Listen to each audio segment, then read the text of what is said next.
प्रातः काल की बेला से ही अथवा 2:30-3 बजे की बेला में ही एक ऐसा समाचार सुनने को मिला जिससे कि सभी का मन विचलित हुआ। एक साधक जो अपने आत्म कल्याण के उद्देश्य को लेकर के सांसारिक बंधनों को छोड़ करके महाव्रतों को अंगीकार करता है, ऐसे एक महान इस युग के साधक जिन्होंने भगवान महावीर की दिगंबर परंपरा का निर्दोष स्वरूप क्या होता है, जिन्होंने इस पंचम काल में जन्म लेकर के भी चतुर्थ काल के मुनियों की साधना को हमारे समक्ष रखते हुए श्रवण परंपरा को प्रवाह करते हुए विशेष रूप से उसको प्रवाहित किया और अपने तप, त्याग और संयम के माध्यम से सारे विश्व में अनुपम संदेश अहिंसा का मार्ग बतलाया।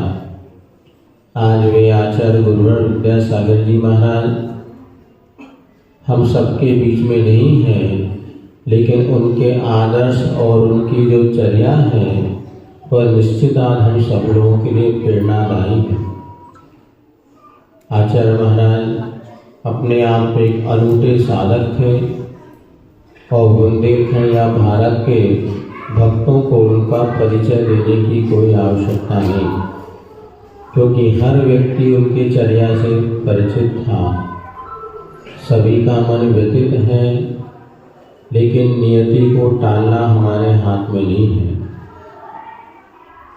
इस बात का हमें गौरव है कि आज गुरुवर ने जो साधना पद्धति को अपना करके और हम सबके बीच में जो रोशनी फैलाई, उससे ना जाने कितने भक्तों का भविष्य उज्जवल बना। और आचार्य श्री के विषय में उनके प्रति अपनी जो श्रद्धा भक्ति भावना है, उनको हम किन शब्दों में व्यक्त करें, क्योंकि शब्द भी छोटे पड़ जाते हैं और छोटे पड़ रहे हैं। वैसे भी आज ज़्यादा बोलने का मन नहीं है। आज इतना ही यहाँ पर अभी सब लोग देख रहे हैं, जो नश्वर देह था वह नश्वर देह जो है विलीन हो गया, किंतु अजर अमर आत्मा जो है उस देह से विदेह की यात्रा की ओर चला गया। यह प्रकृति के नियम को कोई भी नहीं तोड़ सका।